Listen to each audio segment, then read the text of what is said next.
Bon après-midi à tous ceux qui nous regardent actuellement. Vous êtes de plus en plus nombreux à nous regarder du côté du Tchad, du Burkina Faso, du Congo, du Ghana, de la Côte d'Ivoire, où on fait un coucou particulier à mademoiselle Michel Ambasilek et au petit Sacha qui sont certainement en train de nous regarder en ce moment. Du côté de la France, de la Belgique, on salue notre ami Zingangula, notre consultant de l'autre côté, comme on aime bien le dire. De toute façon, moi, c'est toujours avec beaucoup de bonheur et beaucoup de plaisir que je vous retrouve le samedi dans le cadre de cette émission. Le thème du jour porte sur le rôle de la sexualité dans un couple et vous pouvez bien évidemment intervenir pour une meilleure interactivité. N'hésitez pas à nous rejoindre en nous envoyant des messages au numéro qui va s'afficher dans quelques instants juste au bas de vos écrans. Alors ce samedi, je reçois comme invité sur ce plateau Madame Sylvie Ekobé. Bon après-midi et bienvenue. Bon après-midi à vous. Bon après-midi à tous. Vous êtes conseillère matrimoniale. Effectivement. Voilà.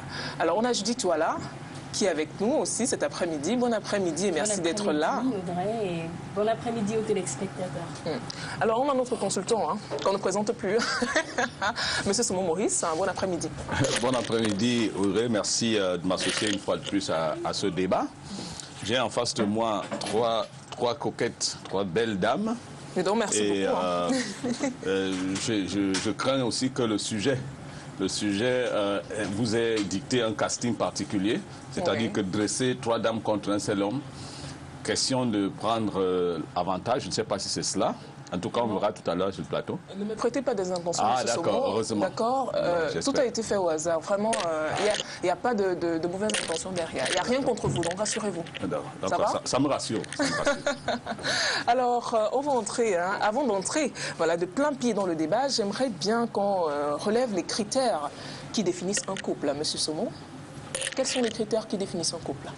Un couple, comme le nom l'indique, c'est une notion mathématique. Couple, c'est deux. Couple, c'est deux. Bon, que je fasse quoi, dans une république normale, dans une société normale, un couple, c'est deux personnes, un homme et une femme qui décident de se mettre ensemble de façon libre, c'est-à-dire un libre consentement, celui de se mettre ensemble, parfois pour fonder une famille, un foyer, voilà un couple, mais aussi il y en a qui librement décident de ne pas former un couple au sens du mariage, mais qui décident de former un couple dans le cadre d'une relation stable et même constante, qui dépasse parfois les limites d'un mariage. Donc nous allons retenir comme couple un ensemble de deux personnes, un homme et une femme, jamais le contraire, parce que nous avons ici à notre niveau des préoccupations d'ordre éthique, n'est-ce pas, qui nous interdisent de penser, de parler, d'envisager les cas de couple d'homosexualité, parce que ça, nous n'aimons pas entendre ce genre de mots. Mais dans le cas d'un homme et une femme qui décident de se mettre ensemble, voilà les couples dont il est question ici aujourd'hui. Quelque chose à rajouter, Sylvie Ekobé, Madame Touala? Disons que sur le plan juridique, puisqu'il en est question, ici le couple, généralement lorsqu'on parle de couple sur le plan juridique, d'après le Code civil, on définit le couple comme deux personnes qui ont décidé comme ça de cheminer ensemble, qui ont décidé comme ça de sceller leur union par un acte de mariage. Donc c'est l'acte de mariage qui essaie ici là de valoriser, essaie ici là de caractériser ici le mariage. En dehors de ça, généralement dans la société, il y a un autre type de couple, des personnes comme ça qui désirent vivre ensemble en compagnonnage, compagnonnage, ou bien des personnes qui vivent comme ça là d'une façon notoire, comme s'ils sont mariés tant qu'ils ne le sont pas. Mais tout qu'on fait, il n'empêche que ces personnes sont aussi soumises à un ensemble de devoirs et d'obligations qui sont tous aussi prévus par le Code civil.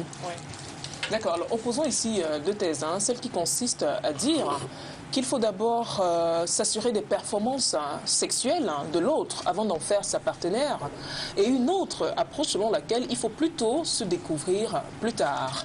À la fin, ces performances doivent-elles guider le choix d'un ou alors d'une partenaire? Madame Touala. Alors, j'avoue que c'est une question un peu piège. Un peu inattendue, je dois le dire. Mais bon, comme il s'agit effectivement du sujet... alors vous allez laisser le libre choix, monsieur Somo, de répondre. Non, permettez-moi d'y arriver de toutes les façons. Oui. Alors, ce que je voudrais dire, c'est quoi? C'est qu'en termes de performance sexuelle, il faut dire aujourd'hui que le sexe a une place super importante dans le couple. Auparavant, il était question seulement d'avoir le sexe parce qu'on a un objectif à atteindre, celui d'avoir des enfants. Aujourd'hui, de par, on va dire quoi, l'évolution qui va qui prend finalement tous les autres aspects de la vie. Il faut dire que la performance sexuelle vient sur la table en termes de conditions, entre guillemets, hein, pour des personnes qui voudraient se mettre ensemble. Ce n'est pas le cas pour tout le monde, mais c'est le cas pour la grande majorité aujourd'hui. Parce que la satisfaction passe avant d'autres paramètres qui pourraient, on va dire, finalement, régir la volonté de se mettre ensemble. Alors, pour certains, oui. Pour d'autres, non. Mais en ce qui me concerne, j'estime qu'il y a tellement de choses autour de la relation qu'on a à partager avec l'autre que ça ne doit pas être finalement quelque chose de conditionnel. Oui. Le fait d'être performant sexuellement. D'autre part, quand on se met ensemble, si un est plus performant, il peut amener l'autre à l'être aussi. Voilà, parce que de toutes les façons, c'est un échange. Et si on va sur le long terme, notamment dans le cas du mariage, ou alors une relation qui se veut stable, comme M. Somon l'a dit tantôt, il faut dire qu'en dehors de d'autres choses qu'on va partager ensemble, on va pouvoir s'échanger les expériences, mais alors aussi les différentes, on va dire quoi, les différentes positions, les différents aspects qui peuvent amener chacun à trouver son plaisir.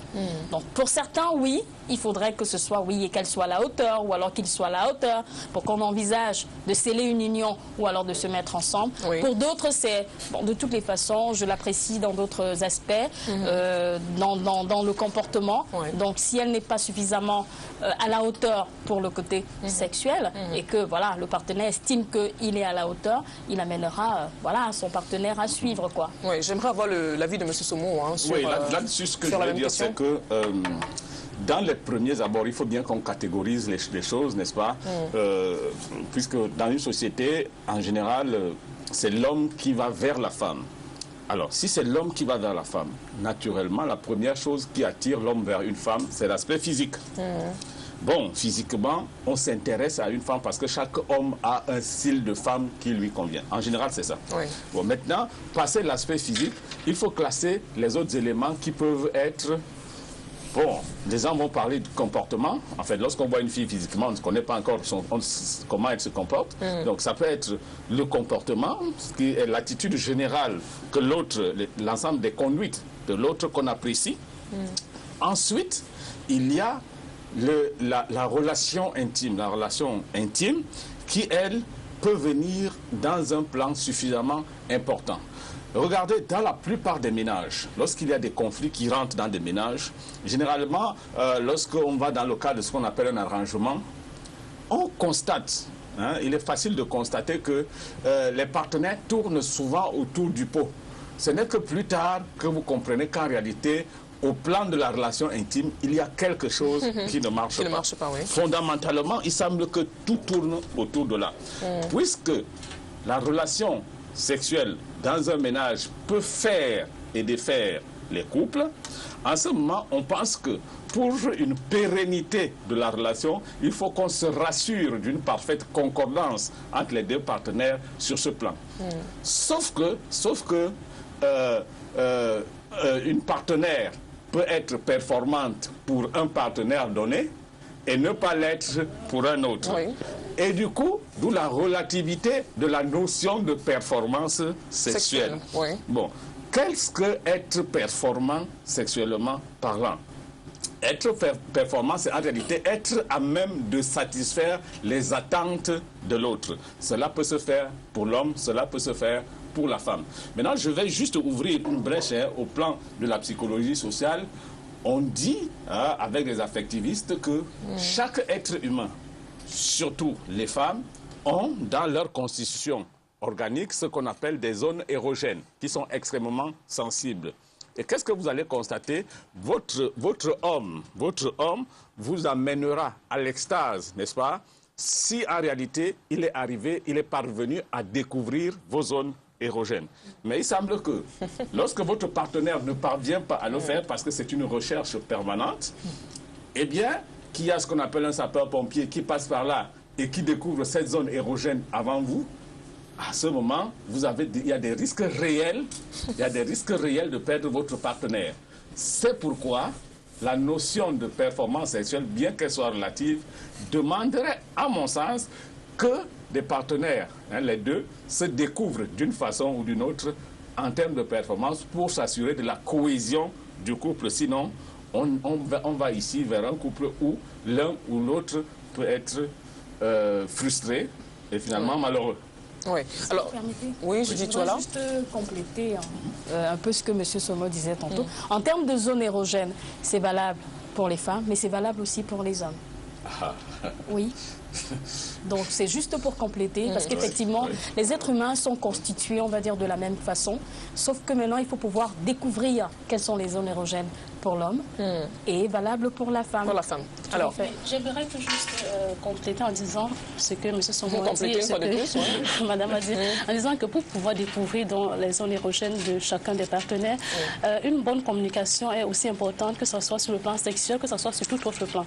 Généralement, ce que nous constatons, c'est que les couples font de la relation intime, de la relation sexuelle, un tabou tout autour, c'est une clôture, il ne faut pas en parler. Les couples de nos jours? Oui, non, je vais dire, généralement, c'est ce que les gens font, que ce soit de nos jours, parce qu'il y a des gens qui ont un problème au niveau, pour pouvoir s'exprimer au niveau de la relation intime. Oui. Il y a des gens qui n'arrivent pas, que ce soit déjà avec le partenaire, avec le partenaire ou bien avec d'autres personnes. Oui. Donc la communication sur le plan sexuel est extrêmement fondamentale pour un couple. Pourquoi? Parce qu'on vient des horizons diverses. On a eu nos expériences dans nos vies précédentes. Chaque personne a eu un partenaire avant ou bien pas. Et lorsqu'on se met ensemble, il va falloir déjà pouvoir avoir une communication, une franche communication dans ce domaine. Qu'est-ce que mon partenaire attend de moi? Qu'est-ce que mon partenaire aime? Qu'est-ce qu'il attend réellement d'une relation? Qu'est-ce qu'il attend d'une cohésion dans ce domaine-là? Qu'est-ce qu'il attend de ce moment? Quel est le résultat qu'il escompte? Lorsqu'on a déjà posé ces questions, lorsqu'on sait ce que son partenaire attend, on se met comme ça là à ses desiderata. Déjà, il faut dire que, c'est un peu fort ce que j'ai dit, mais il faut dire que la relation intime ici, là, c'est un don de soi, c'est un partage. Il ne s'agit pas ici de trouver son propre intérêt, son propre plaisir. Il s'agit de partager et de pouvoir faire ressentir à l'autre une certaine émotion, une certaine envie. Il faudra que le partenaire que nous avons en face éprouve aussi du plaisir. Il ne s'agit pas d'éprouver notre seul plaisir, mais également de chercher également le plaisir de l'autre personne. Donc, tout en le faisant, il va falloir savoir qu'est-ce que le partenaire attend de la relation sexuelle. Il ne faudra pas que la relation sexuelle soit comme une corvée ou bien une contrainte, ou bien qu'il l'exécute par contre-cœur ou bien parce que c'est une obligation. Voilà. Il faudra qu'il éprouve un plaisir, qu'il veuille satisfaire cette obligation. Si ce n'est pas le cas, on va dire, il va compter les heures. Il faudra que 15 minutes, 10 minutes passent, il faudra que ça soit rapide. Alors, la question... Je voudrais rajouter quelque chose, s'il te plaît, avec ta permission. Juste une réserve là-dessus pour dire qu'en fait, ce qui fait le caractère exotique, le caractère agréable d'une relation intime, en fait, c'est cette curiosité permanente qui doit être chez chacun des partenaires. Oui. En fait, le dialogue peut se situer sur d'autres domaines. C'est pas, par exemple, pour dire à ton partenaire, voici ce qu'il faut que tu fasses pour que j'atteigne un certain niveau de satisfaction. Et du coup, ça dénature, ça enlève ce zeste de bien que l'on a à avoir découvert chez son partenaire ce qui l'amène de l'autre côté, comme on dit souvent.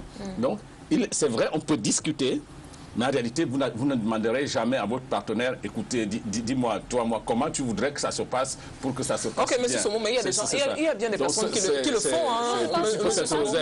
Il y a des personnes qui le font. Parce que si on ne le fait pas, ça entraîne un certain nombre de frustrations sexuelles. Vous n'êtes pas satisfait dans la relation, votre partenaire ne vous satisfait pas et vous ne le dites pas. Vous passez le temps comme ça à mourir dans votre coin et pourtant que si vous aviez pris le temps, un soir ou deux soirs, de dire sur une table comme ça, là, telle position ne me plaît pas ou telle autre chose ne me plaît pas, il pourrait comme ça, au fil du temps, changer la façon dont on appréhender les choses. Donc je pense que la communication est aussi importante au sein de cette relation intime. Oh, moi, je pensais que c'était une quête permanente. Bon. Peut-être que le dialogue aussi faciliterait les choses, hein, M. Somo. Et puis, il y a des personnes qui le font, hein, qui discutent, qui cherchent à savoir ce que le partenaire aime, afin que tout se passe bien. Ça peut se discuter. Le moment venu. Alors, est-ce que le sexe crée l'intimité dans un couple ou alors il la renforce uniquement, M. Somo? Est-ce que le sexe crée l'intimité dans un couple ou alors il la renforce? Disons que, comme j'ai dit tout à l'heure, au départ de la relation, il y a un parallèle que l'on trace très rapidement entre la morphologie de la personne et les atouts physiques qu'on observe et la performance intime au plan sexuel plus tard.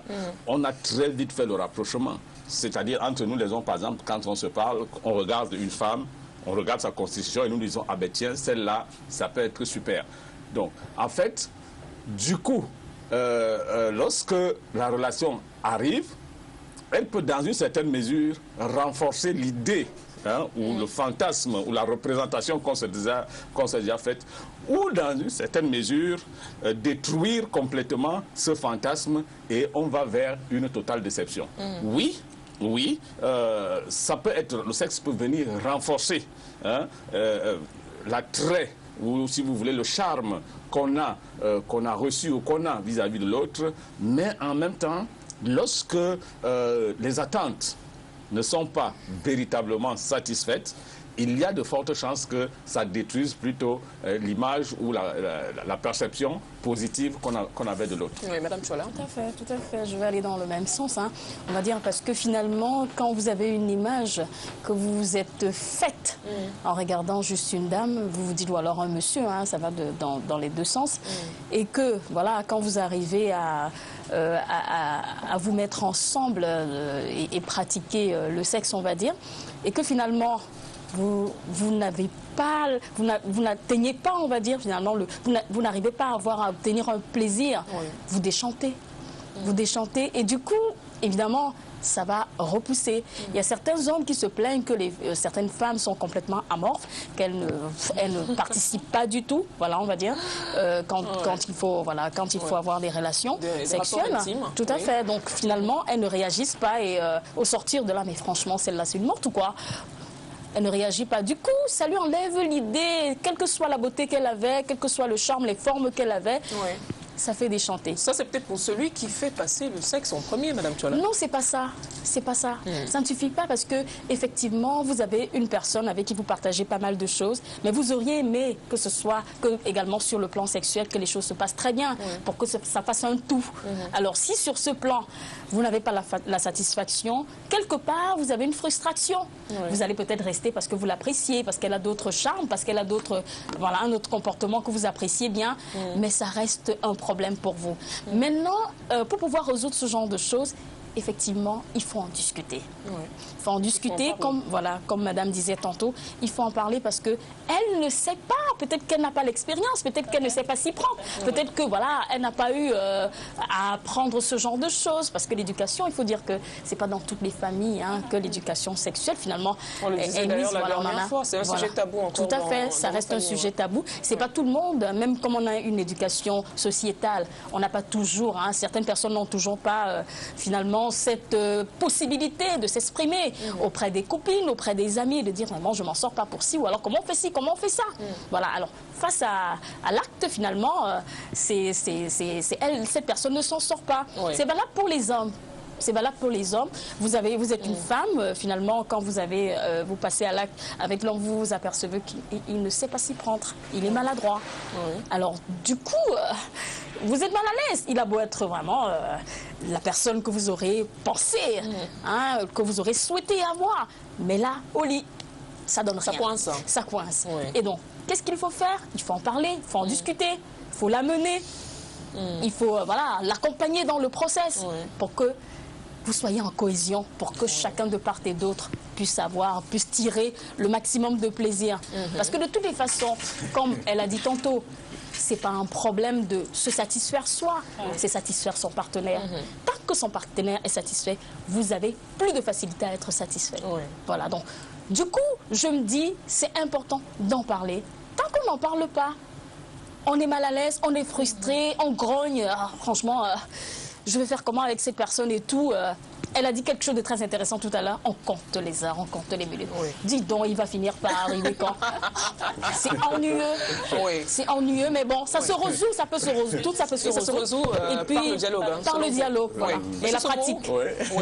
Non, écoutez, j'ai l'impression chaque fois que ces dames sont en train de parler, Audrey, tu as un œil vers moi pour savoir si comment je vais réagir. Mais non, écoute, je pense sincèrement, je suis contre l'idée de poser sur la table une discussion dans un couple dans le cadre de la relation sexuelle. Savoir est-ce que ça se passe bien ou ça ne se passe pas bien. Mais Monsieur Somo, quand on parle de dialogue dans un couple, est-ce que le sexe n'en fait pas partie? Quand on parle de dialogue, quand on dit en couple il faut dialoguer, le sexe exclut de ce dialogue-là? La discussion autour de la sexualité, autour du sexe, hein, et notamment la performance, ressemble un peu ici à un tracé de robot. C'est-à-dire que j'ai l'impression de robotiser ma partenaire en lui disant ce qu'elle est en devoir de faire pour me faire atteindre, par exemple, l'orgasme.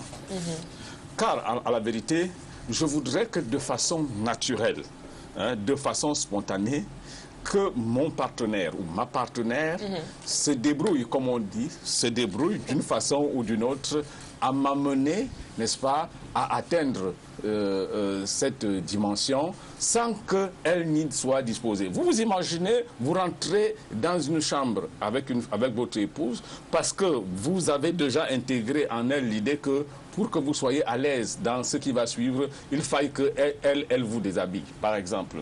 Et du coup, vous voyez quelqu'un qui arrive le soir, se déshabille, mange à table, fini. Et le soir, quand il faut aller au lit, paf, il remet ses habits.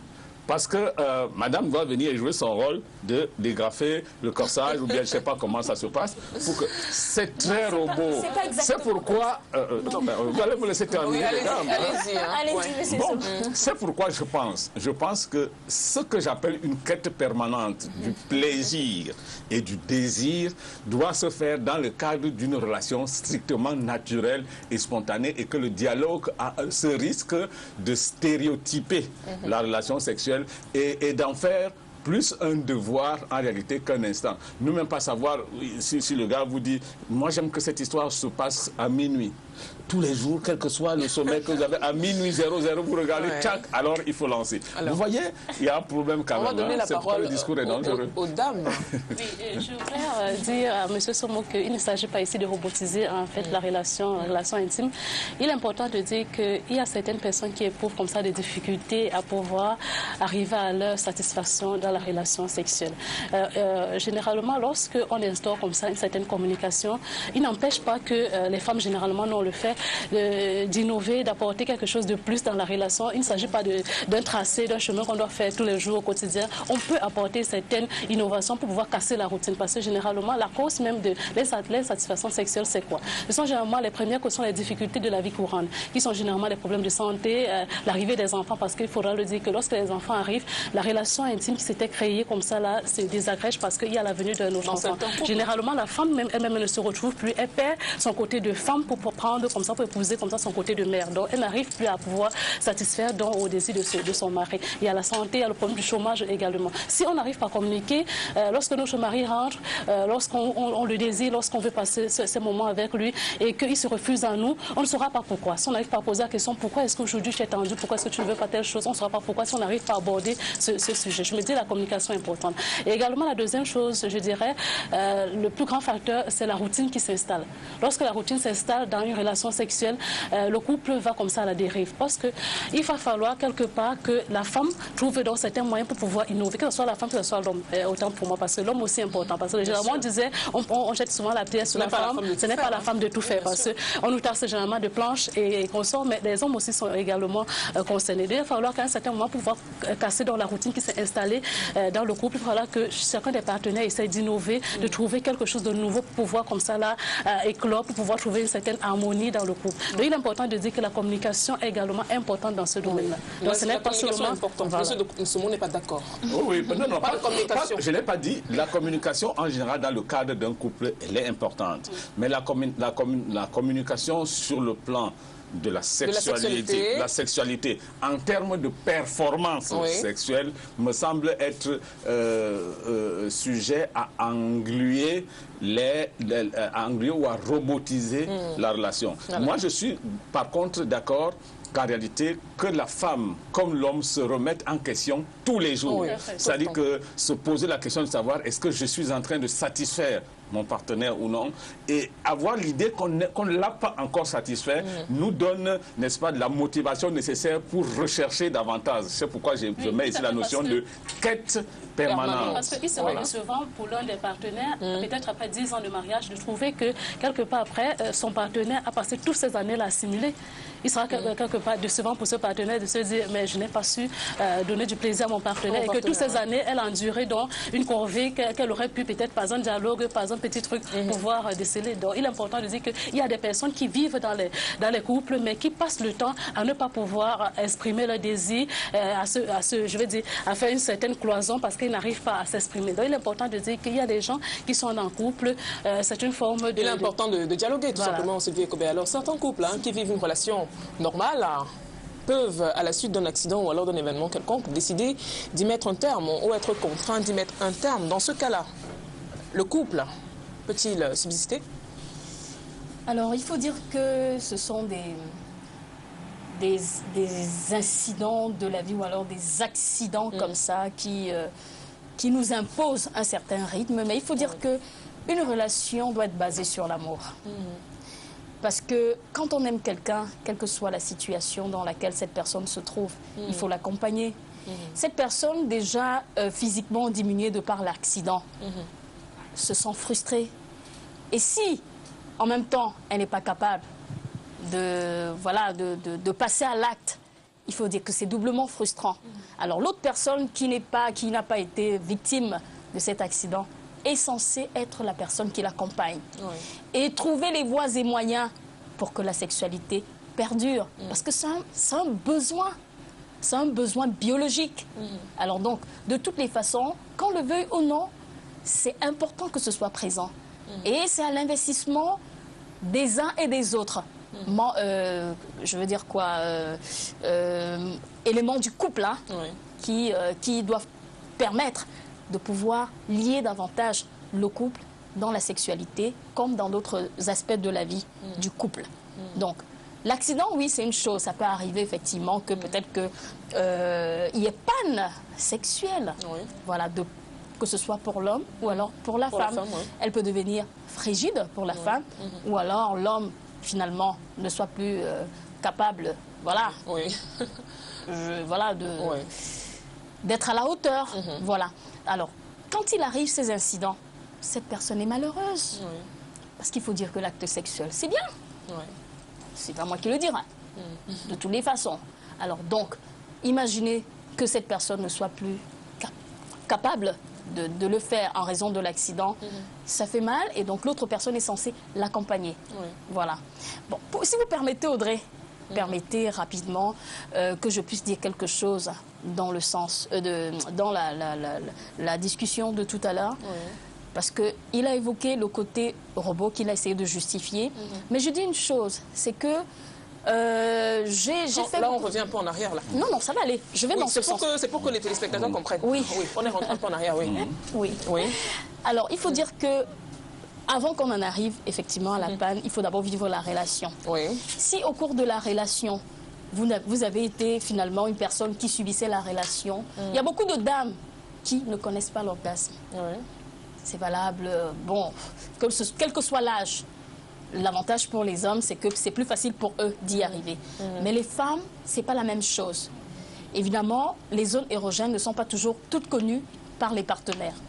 Il y a des dames, j'ai entendu parler d'une dame qui a connu l'orgasme à 60 ans. Vous imaginez bien pendant toutes ces années qu'elle ne faisait que simuler. Pourtant, si effectivement on parlait, si on en discutait, peut-être pas sur une table, parce que c'est bon, ça fait peut-être trop sérieux, on va dire, même si c'est un sujet sérieux. Sous la couette, par exemple. Voilà, sous la couette, voilà. En discuter et finalement arriver à, peut-être pas un consensus, mais une orientation pour que les choses, pour que le plaisir finalement arrive de part et d'autre. Ça satisferait et on arriverait à moins de frustration. Oui, alors, d'accord. Enfin, ça revient un peu à ce que Sylvie Ekobe a dit. On va dire ça comme ça, partagez le même point de vue, mais on va évoluer. On va rentrer en arrière. Alors, moi, je ne reviens plus là-dessus. Vous allez répondre à la question que j'ai posée à Mme Touala. Tout à fait. Si un couple est contraint de ne plus avoir de relations intimes, est-ce que l'amour peut subsister? Je voudrais tout simplement dire que c'est bien fait pour ces femmes qui passent tout leur temps à simuler qu'elle atteint 60 ans sans atteindre l'orgasme, parce que tout ça, elle a simulé, c'est bien fait pour elle. Mais en réalité, si elle n'avait pas simulé, si elle avait vraiment cherché les voies et moyens, les choses se seraient passées autrement. Bon, mais ce que je voudrais dire, pour revenir à votre question, en réalité, je peux poser votre question autrement. En disant, par exemple, j'ai dit la chose suivante. Vous avez faim. Bon, on vous donne la nourriture, vous mangez, vous êtes répu, vous êtes rassasié. Bien. Alors, vous arrivez à une situation où vous avez faim, mais il n'y a plus de nourriture. est-ce que vous pouvez un jour être rassasié? Vous me comprenez, vous avez très bien lu ce que je veux dire. En réalité, vous avez été habitué à être rassasié quand vous avez mangé. Et du coup, maintenant, on vous demande d'être rassasié sans avoir mangé. C'est la même chose, c'est cette situation qui arrive lorsque un des partenaires n'est plus en possibilité d'entraîner la relation sexuelle. Et du coup, qu'est-ce qu'il faut faire? Il faut trouver ce qu'on appelle des substituts affectifs. C'est-à-dire que en réalité, tout en étant d'accord avec Mme Tuala, qu'il faille quand même accompagner l'autre dans la souffrance, parce que c'est un moment extrêmement douloureux, on ne peut pas être soi-même biologiquement satisfait par le simple fait de se faire une idée au plan psychologique qu'on a par exemple une relation avec son partenaire. Forcément, il faut chercher un substitut. Ça dépend maintenant de comment on va rechercher ce substitut. Forcément, Mme Tuala, vous ne pouvez le faire que dans une relation de corps à corps. Ce n'est pas dans une représentation psychologique qu'on peut atteindre la satisfaction libidinale à laquelle légitimement tout être biologiquement constitué normalement puisse y arriver. Voilà ce que je peux dire à ce propos. J'aimerais aller dans le sens de monsieur Somo en disant que la relation sexuelle, la relation intime ne doit pas être une forme de corvée. Lorsque l'un des partenaires n'arrive pas à satisfaire cette obligation, peut-être pas dans les causes de maladie et consorts, comme madame a dit tout à l'heure, il est important de laisser l'autre essayer de trouver son plaisir. Je vais vous surprendre certainement, mais renfermer une personne, être égoïste en disant que parce que je suis malade, il ne doit pas, il doit rester auprès de moi certainement pour m'accompagner dans ma maladie, c'est vrai, mais il ne doit pas éprouver ce plaisir-là parce que je suis malade. Moi, je me dis, c'est quelque part fausser un peu l'amour qu'on témoigne à son partenaire. Si on témoigne réellement de l'amour à son partenaire, on sait qu'à un certain moment, son partenaire a certains besoins physiques qu'il doit satisfaire. Alors, pour une personne qui a une certaine élévation d'esprit, il doit laisser son partenaire aller satisfaire ses besoins physiques-là et revenir à la maison tranquillement, s'occuper d'elle. Oui, ça c'est votre avis. Hein? Oui, c'est mon avis. Alors, l'amour, la passion et le sexe semblent être trois facteurs indissociables. Mais il semble que le désir ne résiste pas souvent au temps. Progressivement, il s'effrite. Alors, qu'est-ce qui se passe quand le désir n'est plus là, Monsieur Somo? Bon, la cause, le fait que le désir ne soit plus là est une conséquence qui a sûrement une cause quelque part. À partir de quel moment est-ce que le désir s'est effrité et qu'est-ce qui peut être à l'origine de cet effritement? Je crois que Sylvie l'a dit tout à l'heure, l'enfermement, un des arguments, c'est l'enfermement, n'est-ce pas, dans une forme de routine continue, peut faire qu'en réalité, progressivement, la lassitude s'installe et en réalité, on ne ressent plus rien pour l'autre. Il y a d'autres facteurs qui peuvent être de nature endogène, c'est-à-dire qui sont liés à la relation directe entre l'homme et la femme, des causes qui peuvent être exogènes liées au fait que de l'extérieur, on est des personnes qui attaquent généralement le couple et qui l'effritent par des déclarations ou par des informations qui peuvent faire tomber l'image d'appréciation qu'on a pour l'autre. Quand on a maintenant ciblé cela comme étant les raisons, n'est-ce pas, de la lassitude ou, si vous voulez, de l'effritement, tout naturellement, il faudrait, à mon sens, chercher une source de réactivation continue du désir sexuel. Bon, en fait, et c'est là véritablement le plus difficile, on ne se rend jamais compte du moment, de la descente du désir. On se rend difficilement compte qu'en réalité le désir est en train de chuter. Ce n'est probablement que lorsque l'on est déjà à un niveau qu'on se surprend. En réalité, on n'a plus envie de son partenaire. Parfois, lorsqu'on se laisse attirer par quelqu'un d'autre à l'extérieur, qu'on se rend compte que c'est pourquoi je crois que c'est dangereux ce que je vais dire, mais acceptons-le comme ça. C'est parfois bien qu'un troisième larron se met à Liberon, comme on dit. En fait, le troisième larron vient donner au couple, vient réactiver le désir que l'on a l'un pour l'autre. Je vais vous expliquer comment. Lorsque votre femme, n'est-ce pas, ne vous dit plus absolument rien, il suffit que quelqu'un se mette là et commence à éprouver, à tourner autour de votre femme, qu'en réalité, vous réalisez qu'elle représente quelque chose et ça vous fait renaître le désir. Et vous-même, lorsque vous n'éprouvez plus du désir pour votre femme et que, par ailleurs, vous êtes allé voir à côté, lorsque vous revenez à la maison, il y a la sensation de culpabilité permanente qui vous habite. Et du coup, pour vous faire pardonner de votre femme, vous semblez avoir le devoir de lui donner une certaine satisfaction et partant le désir peut se créer. On peut donc dire qu'en réalité, l'arrivée d'une troisième personne au sein d'un couple est souvent au plan thérapeutique une bonne chose pour la renaissance du désir. Et dès que ce désir est rené à nouveau, vous vous séparez de l'intrus et puis la relation continue. Parfois, c'est quelque chose d'intéressant. Oui. Ah.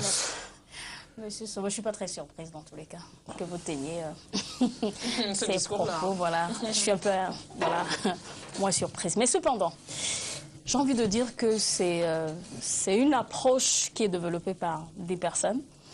Et pour ma part, je pense qu'il y a des facteurs qui finalement ou alors amènent des couples à baisser, à ce que la libido puisse baisser. Alors, en général, il peut arriver effectivement parce qu'une femme a mis au monde un enfant, le désir baisse parce qu'elle s'oriente vers l'éducation, vers le pouponage de l'enfant. Mais il peut aussi arriver dans le monde professionnel que vous ayez un nouveau poste de responsabilité qui vous impose un rythme de travail assez conséquent. Et finalement, que quand vous rentrez, vous êtes plus fatigué que disponible finalement pour passer à l'acte. Mais il y a aussi le fait de perdre son travail. Vous pouvez perdre votre travail et du coup, vous n'avez plus le goût de rien. Même si la relation intime est censée renforcer les liens, il arrive que malheureusement, parce que vous êtes psychologiquement atteint, ça a un impact sur les rapports sexuels. Alors, mais cependant, je pense que tout ça peut être résolu autrement. Pourquoi? Parce que j'estime que la relation sexuelle est très importante dans un foyer, dans un couple. Et qu'en dépit de tout, pour les hommes en général, passer à l'acte permet de résoudre beaucoup de problèmes. Bon, ce n'est peut-être pas le cas toujours dans la perception des femmes, mais en termes de résolution de problèmes, en général, les hommes pensent que ça se fait en passant par l'acte intime.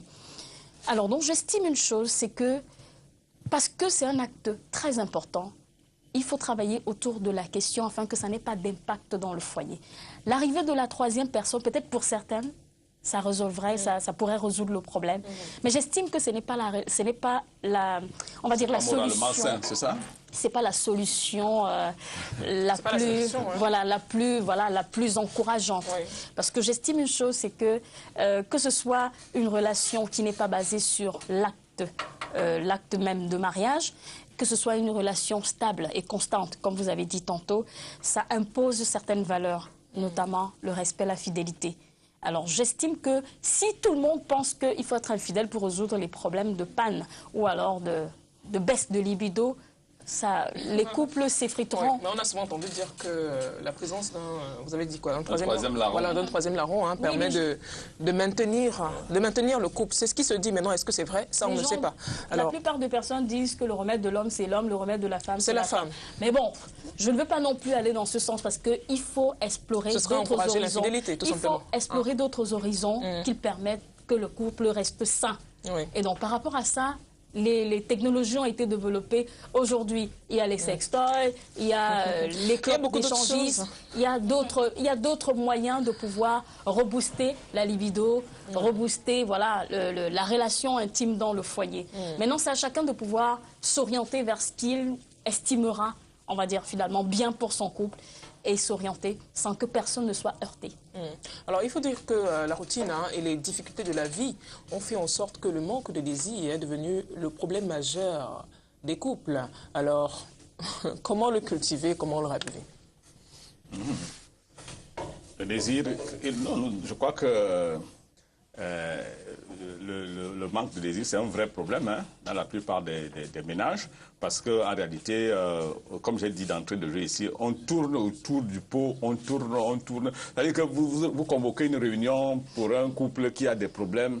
Après, on évoque des problèmes par-ci, par-là, mais tout concourt finalement à la notion de sexe. C'est-à-dire que s'il n'y a pas une parfaite harmonie au plan sexuel, forcément, il y a des soucis à se faire dans le cadre d'un couple. Mais maintenant, Madame Chouala, je voudrais vous dire que c'est vrai, il y a un problème moral. Il y a un problème moral qui se pose dans le cadre d'un couple lorsqu'il faille faire recours systématiquement à un troisième larron. Mais je voudrais dire que cela peut se faire beaucoup plus dans l'ordre de la représentation que dans l'ordre de la réalité. C'est-à-dire que parfois, il faut simuler. Il faut simuler. Vous comprenez?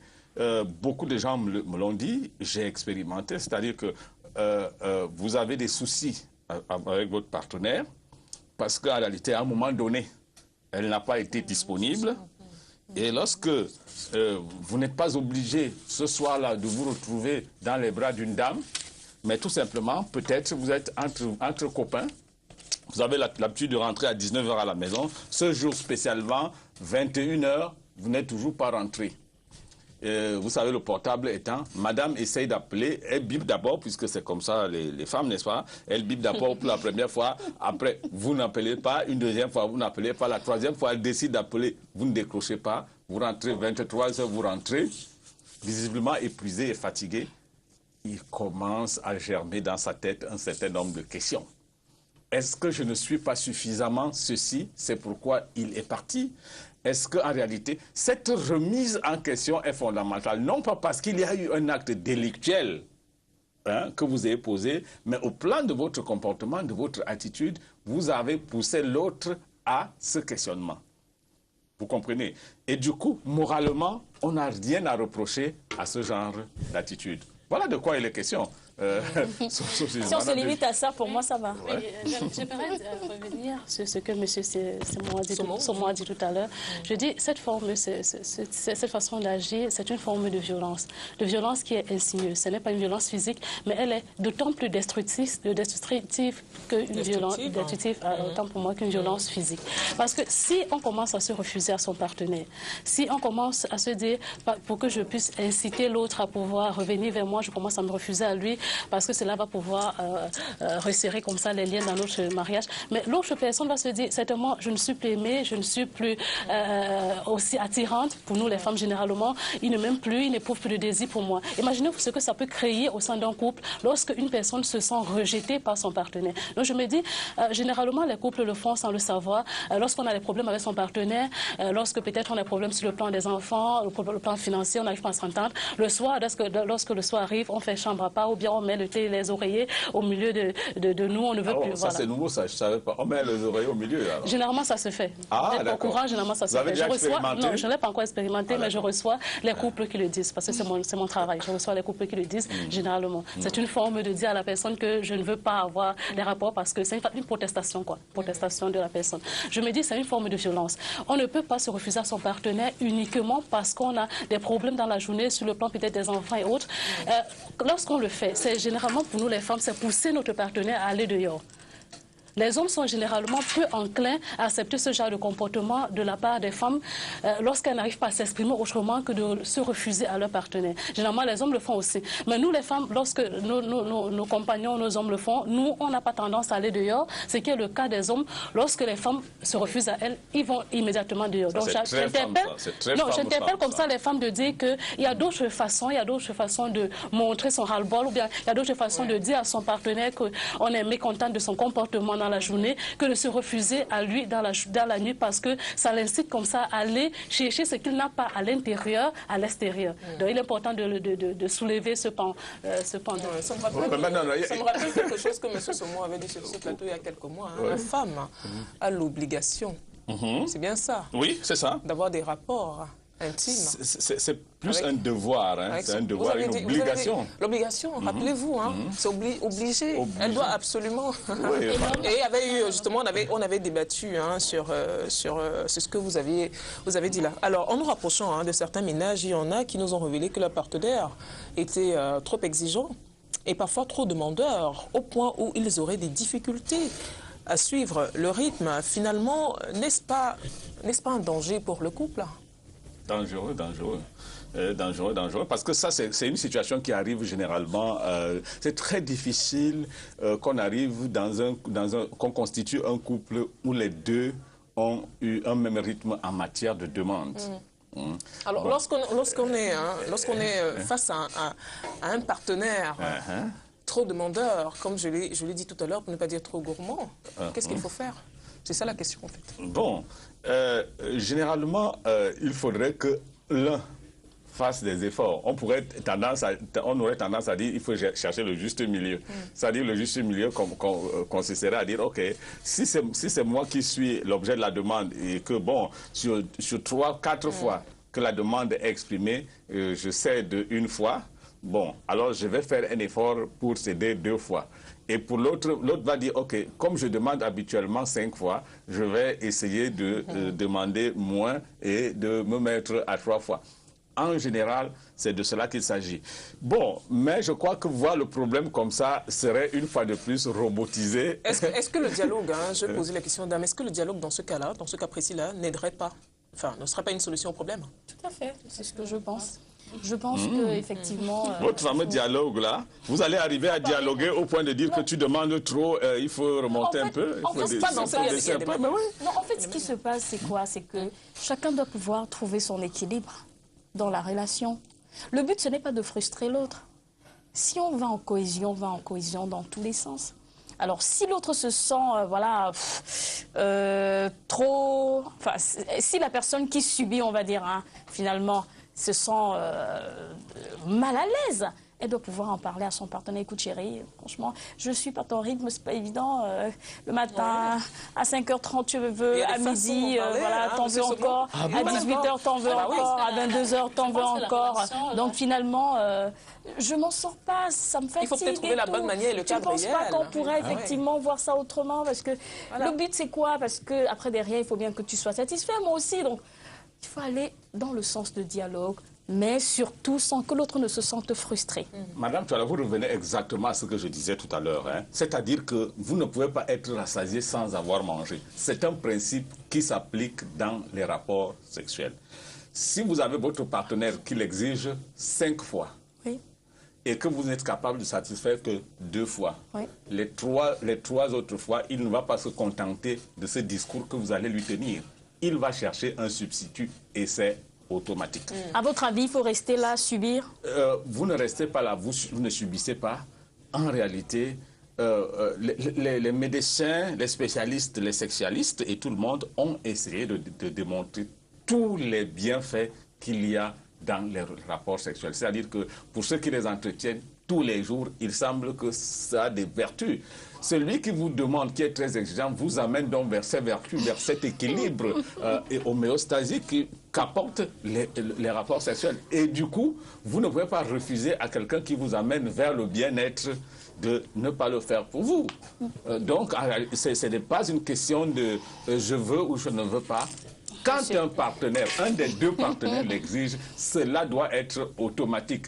Beaucoup plus, c'est vrai, chez la dame, chez la femme, que chez l'homme. Mais c'est aussi bien que l'homme soit disposé, chaque fois que la femme en exprime le désir, de peur qu'un sapeur-pompier n'entre dans la danse et que tout ça... C'est voilà... C'est vrai que les relations sexuelles augmentent... Attendez-vous d'abord... Les relations sexuelles augmentent l'espérance de vie, c'est sûr. Tout le monde est au courant, c'est vrai.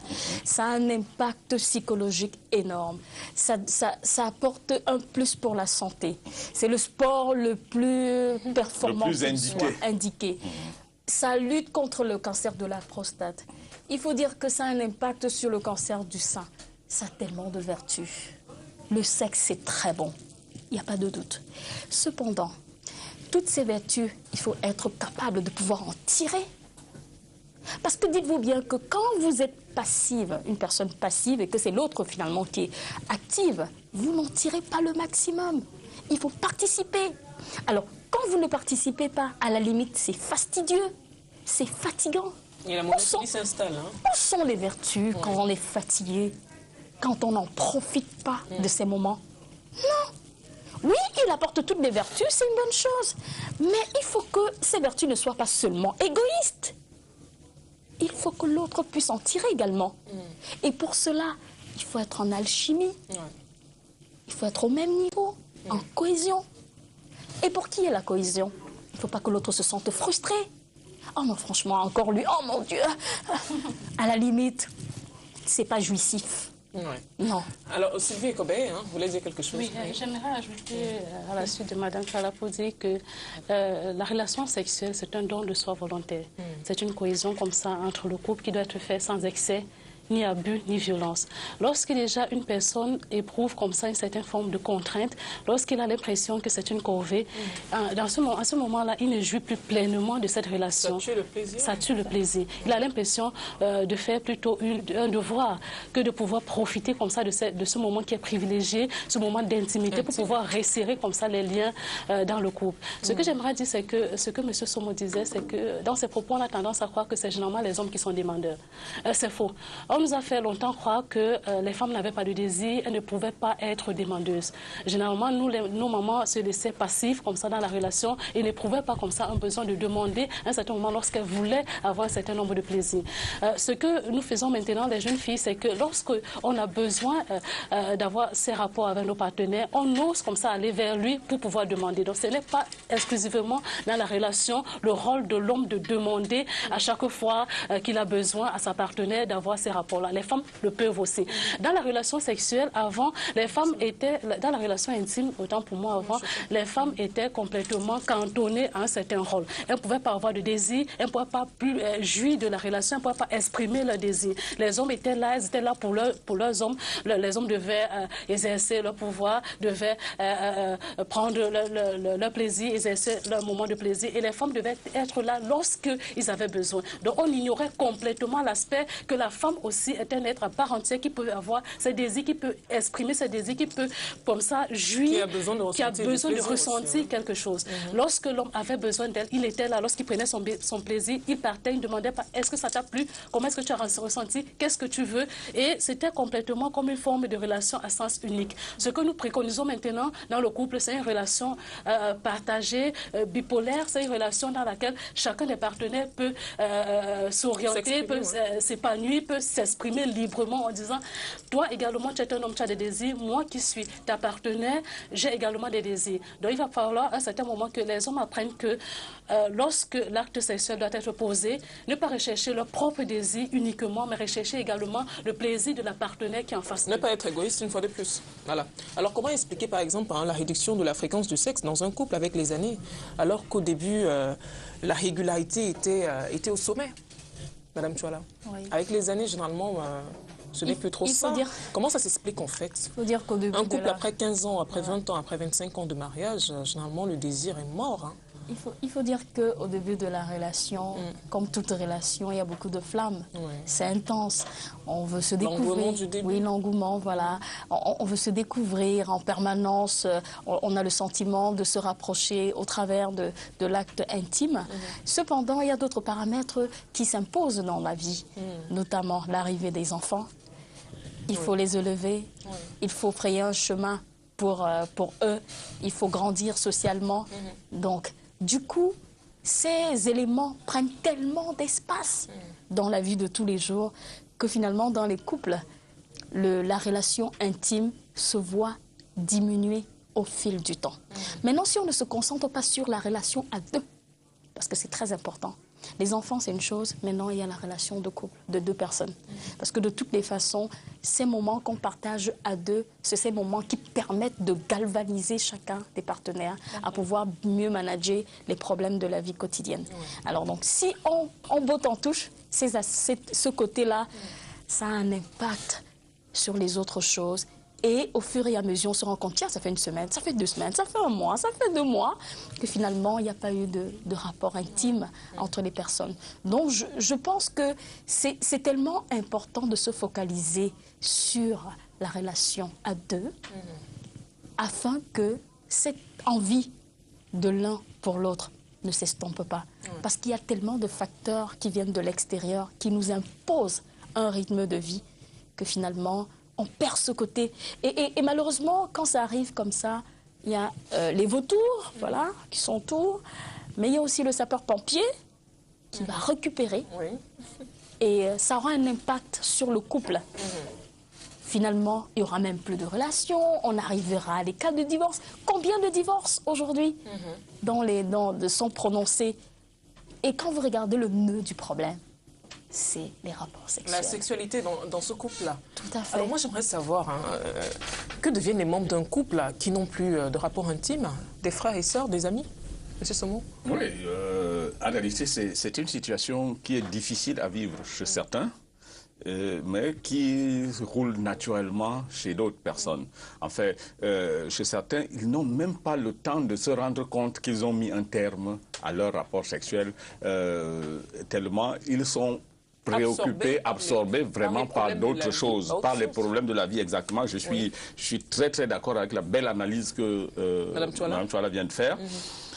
Bon, mais chez certains, cela arrive comme une contrainte, parce qu'on n'en peut pas. C'est-à-dire que parfois, il y a un des partenaires qui est fatigué, qui n'en veut plus du tout, bon, et il y a un autre qui en a toujours besoin. Et là vient toujours cette fameuse notion de chercher un substitut. Parfois, les deux se sont rejetés parce qu'au niveau de la représentation, on n'éprouve plus rien l'un pour l'autre. Mais dans tous les cas, la relation sexuelle étant en soi le ciment de toute relation au sein d'un couple, que deviennent les uns et les autres au sein des couples, des frères et des sœurs? Oui, très facilement, même dans la jeunesse, même dans votre jeunesse, il y a des couples qui vous frappent une semaine, 2 semaines. Chacun est occupé à faire certaines choses qu'on n'a pas le temps de se préoccuper de cet élément-là. Bon, et du coup, ça n'enlève rien à ce qu'on ressent ou à ce qu'on éprouve pour l'autre. On l'aime très bien, on est très attentionné, mais sur ce plan-là, on ne fait pas tout simplement attention. On continue, on n'est pas des frères et des sœurs, on est vraiment amoureux, mais en réalité, on n'entretient pas tout simplement cette relation. C'est lorsque on y a été contraint que se développe de l'autre côté ce qu'on pourrait appeler un rejet systématique et même une haine viscérale. C'est-à-dire que cela arrive à partir du moment où vous pouvez voir votre partenaire aller avec quelqu'un d'autre sans que cela ne vous dise absolument rien. Quand on en arrive là, c'est-à-dire que vous vivez avec quelqu'un et vous apprenez, par exemple, qu'il y a quelqu'un qui lui tourne autour et que cela ne révèle, cela n'active rien en vous, sachez que vous êtes passé au stade du rejet total de l'un pour l'autre. Dans ce cas, vous n'êtes plus ni des amoureux, ni des amis. En réalité, vous êtes potentiellement des ennemis.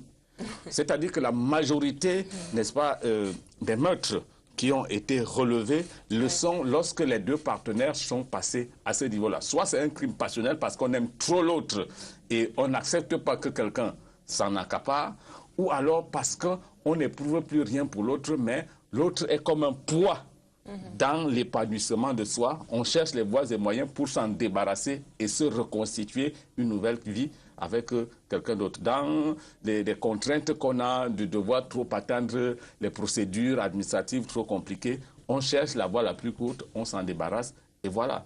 Donc tout est possible, pour me résumer. On peut être des frères et des sœurs, frères et sœurs au sens où on ne fait rien. On peut toujours être de vrais amoureux. On peut devenir, dans une certaine mesure, de véritables ennemis. Voilà. Alors, il se dit que l'insatisfaction sexuelle est la première cause de l'infidélité dans le couple et même l'une des causes principales des divorces. Ça veut quand même dire que dans la société dans laquelle on vit, le sexe occupe une place primordiale. C'est pas moi qui le dis, mais c'est un constat en fait. Le sexe occupe une place primordiale. On accorde beaucoup d'importance à cette chose-là. Le sexe occupe une place vraiment importante. Primordiale, bon, importante, oui. Pourquoi? Parce qu'effectivement, je vais partir de la genèse, on va dire, on vient au monde en passant par les rapports intimes, qui après il y a une gestation et après il y a une naissance.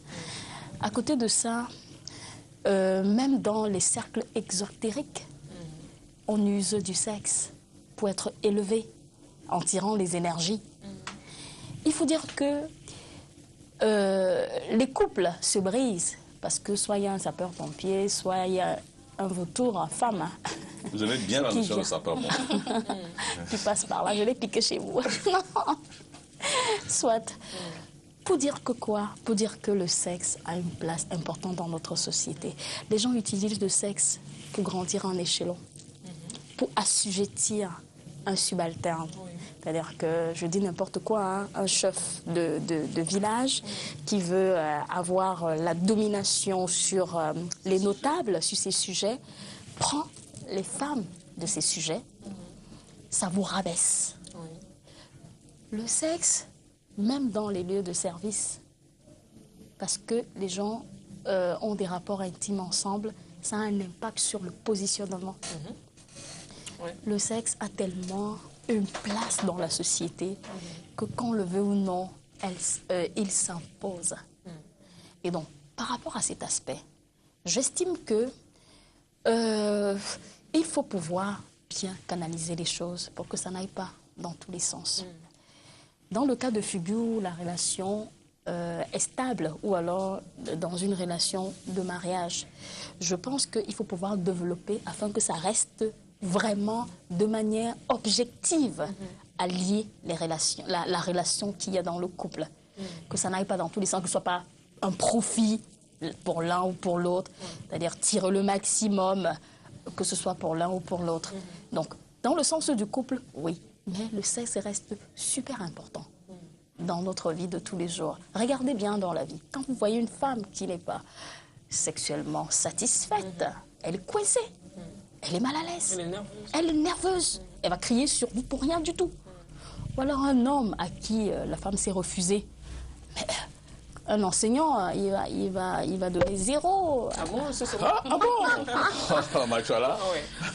Alors on va dire que le sexe a une place importante dans notre société. Le sexe a une place importante. Même si les gens n'en parlent pas. Ne le disent pas ouvertement. Même si les gens ne le disent pas ouvertement. Ça se manifeste tellement. Vous voyez une personne qui est épanouie sexuellement, ça se voit. Elle est pleine de vie. Elle est vivante, permettez-moi l'expression. Alors donc en fait, elle dégage de l'énergie et attire même les ondes positives. Voilà. Pourtant, à contrario, c'est la catastrophe. Les ondes négatives. C'est l'analyse de Madame Chouala, c'est intéressant ça. Oui, la femme qui n'est pas satisfaite sexuellement, pour la première fois, je suis vraiment attire les ondes négatives. d'accord avec l'analyse de Madame Chouala. Non mais c'est très bien, je suis très bien dans mon rôle cet après-midi parce que j'apprends beaucoup de choses. Alors la femme qui est épanouie sexuellement attire les ondes positives. Dis donc, quelle révélation. La femme qui n'est pas épanouie sexuellement attire les ondes négatives. Attention, femmes, à vos maris. Oui. Marie, à vos femmes. Oui. Madame Sylvie, comment? J'aimerais dire qu'à la suite de Madame Chouala, en disant que la relation sexuelle, la relation intime ne doit pas être l'essence même de la relation de couple. La relation intime vient comme un complément, c'est un agrément. Elle vient comme ça consolider les liens, l'amour qui existait déjà dans le couple. Pourquoi? Parce que, comme M. Samuel l'a dit tout à l'heure, lorsque l'un des partenaires n'arriverait pas peut-être par suite d'un accident ou bien un cas fortuit, un cas majeur, de satisfaire cette obligation, qu'adviendra donc de la relation? Il va falloir d'abord qu'il y ait un fondement de cette relation qui est l'amour. Donc la relation sexuelle vient comme un partage, vient comme c'est une consécration de cet amour qu'on éprouve l'un pour l'autre. S'il n'y a pas cet amour, la relation sexuelle, la relation intime, autant pour moi, n'est pas différente d'une relation banale qu'on aurait eue avec un inconnu ou bien quelqu'un, je vais dire, une vendeuse de charme et qu'on sort. Donc il faudra circonscrire les choses. La relation intime entre un homme et une femme, entre ses partenaires, vient comme une consécration donc, à cet amour qui existait déjà entre ces deux personnes. Sinon, on se trouverait dans un cadre de commerce sexuel. Je voudrais juste relever une petite chose. Oui. Il y a un rapport de préséance qu'il faut bien qu'on ressorte entre l'amour et les rapports intimes.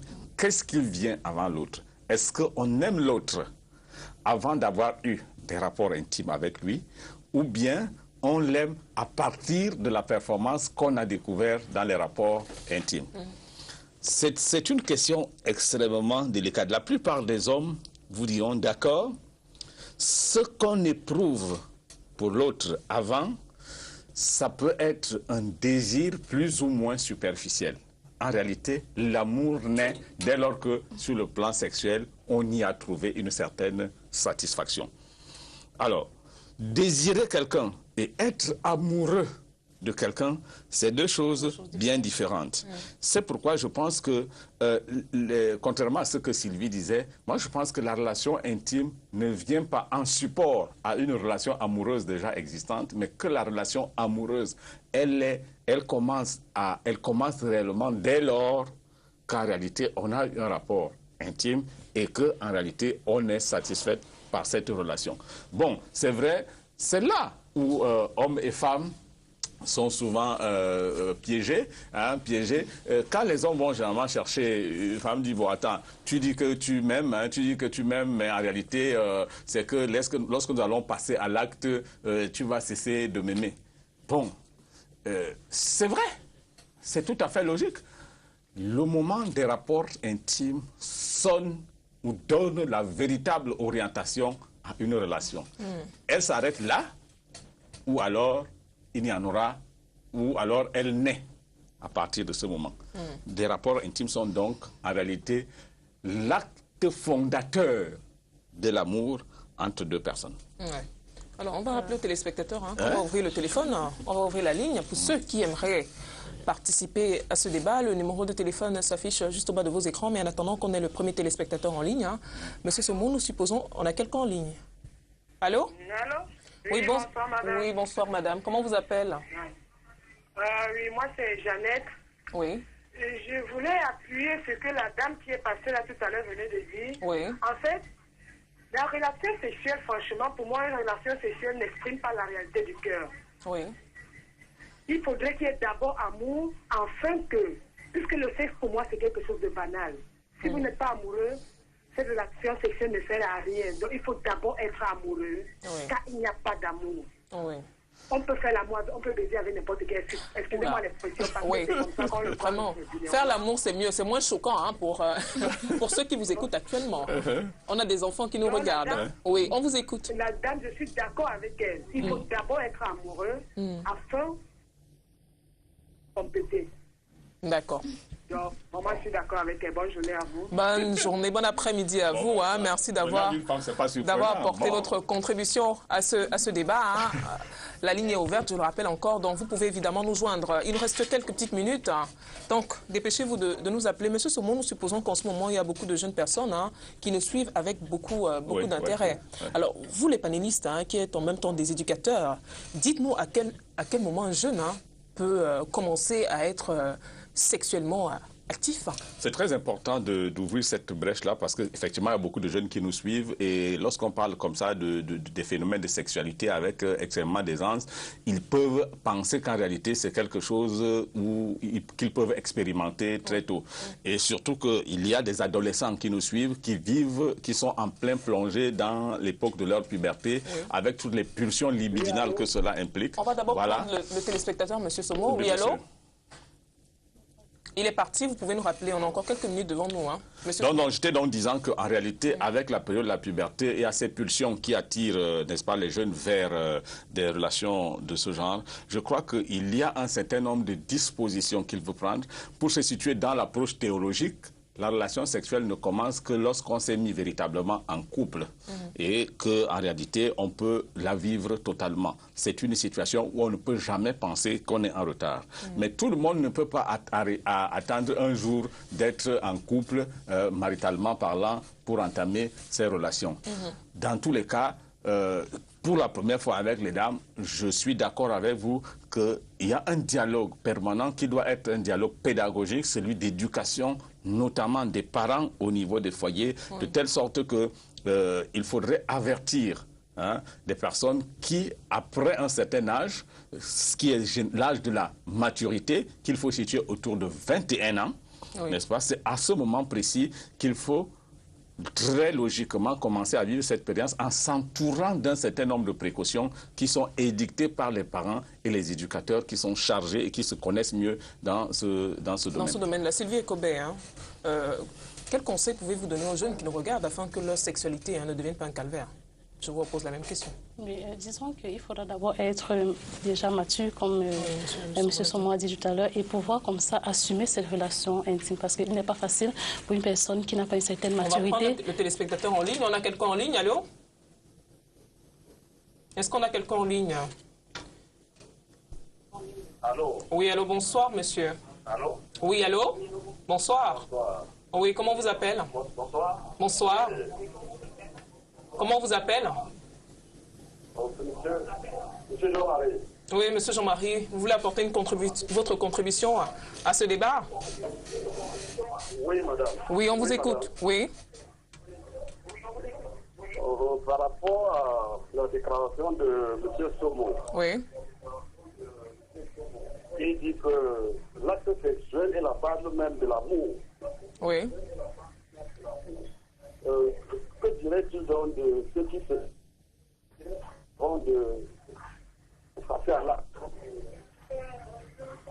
Monsieur Somo a suivi la question? Oui. Donc, ceux qui devaient être mariés sans jamais faire l'amour. Oui. Alors, monsieur Somo va répondre à votre question, hein, monsieur Jean-Marie. D'accord? Alors, monsieur Somo, on vous a posé une question avant qu'on ne revienne à Sylvie Ekobeng. J'insiste là-dessus pour dire que enfin, faire l'amour est un acte fondateur de l'amour en soi. Bon, en fait, faire l'amour, comme l'expression dit, faire l'amour, c'est-à-dire pratiquer, manifester cet acte. Sinon, cet acte n'a pas sa raison d'exister. C'est vrai qu'il peut avoir des conventions passées à des personnes. Il y a plusieurs personnes qui décident de se mettre en couple, mais conventionnellement s'accordent et savent au préalable que cela n'existera pas. Ce qui existe entre eux, c'est des accords. C'est des relations qui, en réalité, n'ont rien à voir, des relations d'estime de soi et de l'autre, dans une relation fusionnelle qui exclut tout amour. La convention, celle qui consiste à décider de se mettre ensemble, ne veut pas forcément dire qu'en réalité, on est amoureux l'un pour l'autre. En réalité, l'amour, c'est ce rapport fusionnel total et holistique qui inclut les dons de corps de l'un à l'autre. Sans ce don de corps de l'un à l'autre, s'il y a une seule dimension de cette relation qui est enlevée, ça ne peut plus s'appeler l'amour. D'accord, je suis d'accord avec ce monsieur que des mariages peuvent exister dans ce sens, mais en réalité, on parle d'arrangement et d'amour. Aujourd'hui, vous vous mariez sur Internet tous les jours. Vous aimez ces hommes que vous n'avez jamais vus ou ces femmes que vous n'avez jamais vues. Vous allez dire que vous êtes amoureux, c'est de l'amour ça, hein, à des milliers de kilomètres l'un de l'autre. L'amour là, non.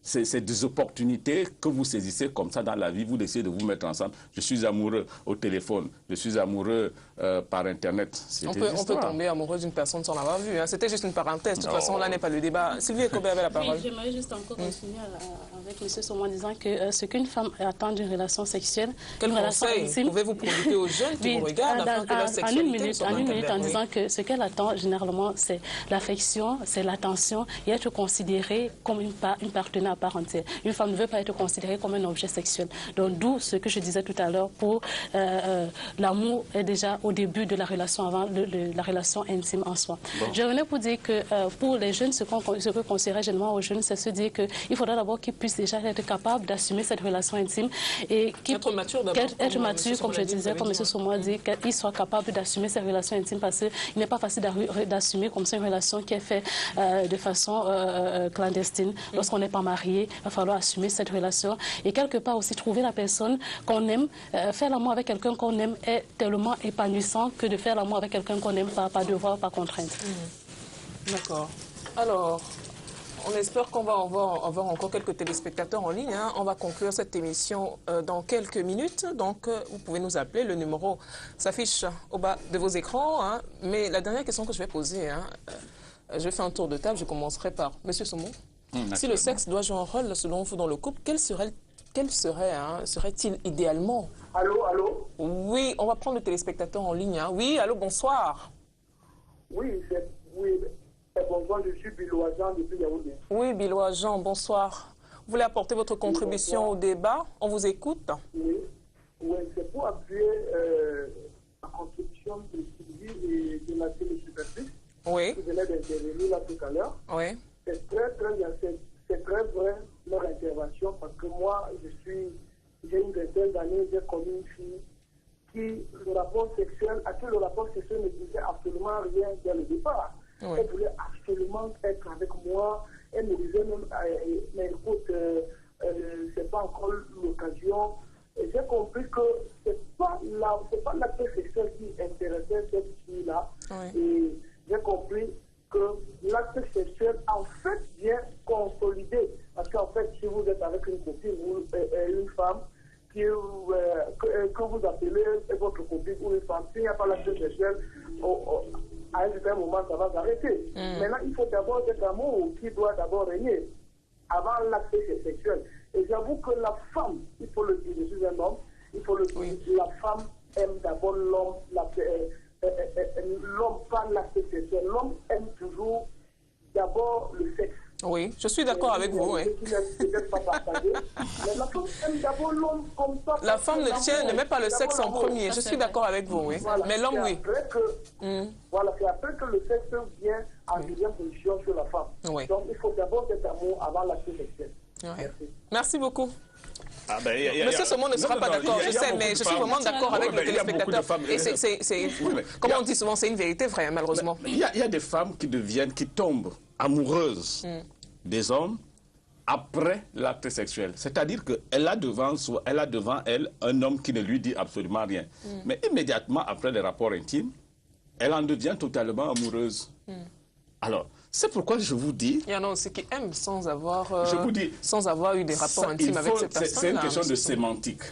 Qu'est-ce qu'on éprouve pour l'autre avant les rapports sexuels? C'est le désir, c'est une attraction, une attirance que l'on a. Mais il a pris son cas, il a dit que cette fille l'aimait vraiment. Oui. Il n'a pas dit qu'elle était, que c'était de l'attirance ou alors de l'estime. Il fallait rentrer dans les détails.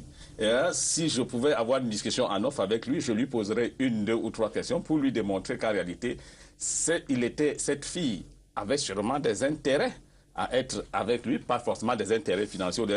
Elle avait des intérêts à être avec lui. Et c'est plus tard qu'il va constater que la densité de ce que cette fille éprouvait pour elle est montée d'un trait après les rapports intimes. Les rapports intimes, c'est ça qui consolide, c'est vrai, l'amour, mais les rapports intimes sont avant la naissance de l'amour. Ça, c'est vous qui le dites, de toute façon. Alors, l'expression « tomber amoureux », l'expression « tomber amoureux » n'est pas une expression qui s'applique uniquement après qu'on soit passé à l'acte. Parce que de toutes les façons, il peut arriver effectivement que vous flashiez sur quelqu'un. Oui. On va parler de coup de foudre. Oui. Mais on a un sentiment qui est tellement poussé, intense, que l'acte sexuel qui viendra un peu plus tard vient seulement, je sais pas moi, comme une évidence, dans les étapes, et non parce que elle vient valider ou alors déclencher le processus de l'amour. J'ai envie de dire que quoi? J'ai envie de dire que ça dépend de un téléspectateur. On va prendre le téléspectateur. Oui, allô? Oui, bonjour à l'émission. Oui, bonjour. Comment vous appelez, monsieur? Comment vous appelez? Ngefak Antoine depuis... Oui, monsieur Ngefak Antoine, on vous écoute. Oui, plus précisément, c'est pour soutenir les thèmes de monsieur Somo? Oui. Il m'a beaucoup impressionné en donnant en détail. Parce que nous devons comprendre qu'il a dit à un niveau que la femme, c'est d'abord un engagement, parce que la femme, avant de venir peut-être en mariage, elle devoir peut-être le temps de la vieillesse ou quoi que ce soit, parce que ce qu'on a commencé dès le début, ça peut aller jusqu'à à n'importe quel âge. C'est par là où je pense soutenir un peu ces différents thèmes pour apprécier parce que je suis... Ok. Ça sera tout? Allô? Oui, monsieur, ça sera tout? Oui, j'ai dit. Oui. C'est tout ce que moi j'avais apporté. D'accord, merci beaucoup. Oui, merci pour l'appel. Merci. On va conclure. Oui, avant de conclure, s'il te plaît, je oui. voudrais dire à Matoila que... excuse-moi, mais je vais te dire que la femme, c'est comme un repas, un plat qu'on place devant vous. Vous l'appréciez par le regard, vous l'appréciez du regard, vous humez. Mais vous commencez à l'aimer dès lors que vous avez commencé à consommer. Sinon, prochainement, quand vous regardez ce genre de repas, quel que soit le décor, ça ne vous plaît pas. Oui, ça c'est ce que... Oui, c'est l'avis de...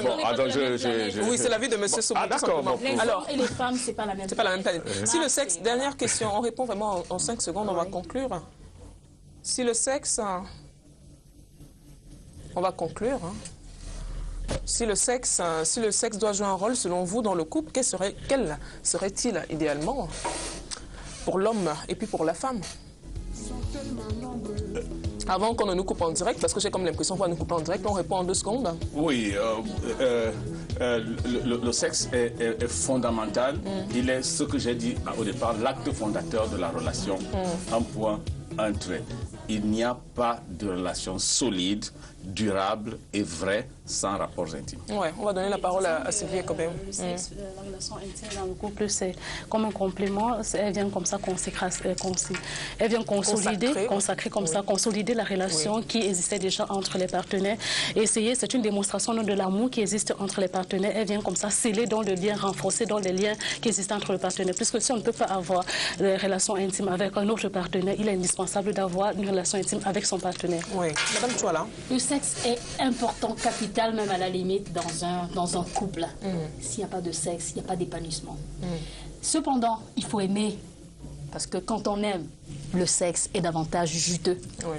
Quand on n'aime pas, c'est pas, on n'en éprouve pas vraiment le désir et le plaisir qu'il y a derrière. Maintenant, il ne faut pas que ce soit subi. Il faut que ce soit participatif. Que les deux partenaires contribuent, participent pour qu'au sortir de là, chacun puisse trouver son plaisir. Maintenant, il y a une fréquence quand même qui est la plus acceptable. 3 fois par semaine, c'est gérable. Pas 5 fois par jour, parce que c'est compliqué à gérer après. Pour que chacun puisse être épanoui. Voilà. On va conclure cette émission. On va souhaiter un joyeux Noël et une bonne année à tous ceux qui nous regardent. On ne sera peut-être pas là la semaine prochaine. Vous aurez le best-of. On verra bien. D'ici là, portez-vous bien. Bonne année. Fêtez bien. Pas d'excès.